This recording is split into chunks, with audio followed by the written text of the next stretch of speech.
কিলে ডাক দিছিলা বসি দা তোর লগে কথা কইব। ও তাড়াতাড়ি চালু কও আমার আবার কাম আছে আয় আয় আয় ফোন দেই। তাড়াতাড়ি ধরাও না ধরবো নে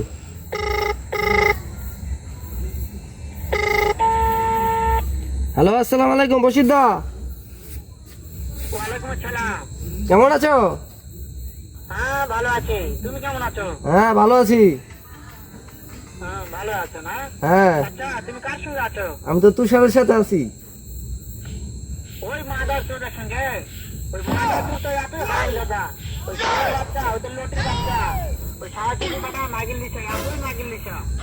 ওই হারাম জাতের আমি সামনে পাইলে একটা এমন একটা চটকানি মারবো। আয় আয় তুই পালাই আয় ও শুনতাছে, ও কথা শুনতাছে। শোনো তবে কি আছে, ওই মাদার চোর জায়গা আছে নাকি? আসি আয় আয় আয় আয় আমার চোখের বেটাকে শুনে শুনে আমি দেখি বলবো, শুয়োরের বাচ্চাটা আমি আজকে এমন একটা চটকানি মারবো, শুয়োরের বাচ্চা, লটির বাচ্চা। আয় তুই পালাই আয় শালার বুস এ মারতে চায় তোমাকে। তাই নাকি? ওই শুয়োরের বাচ্চা আমাকে মারতে চায়? হ্যাঁ শুয়োরের বাচ্চাটাকে আমি তুই পালাইস আমি এমন চটকানি মারবো, মাদার চোদ। আমি থামো, আমি এই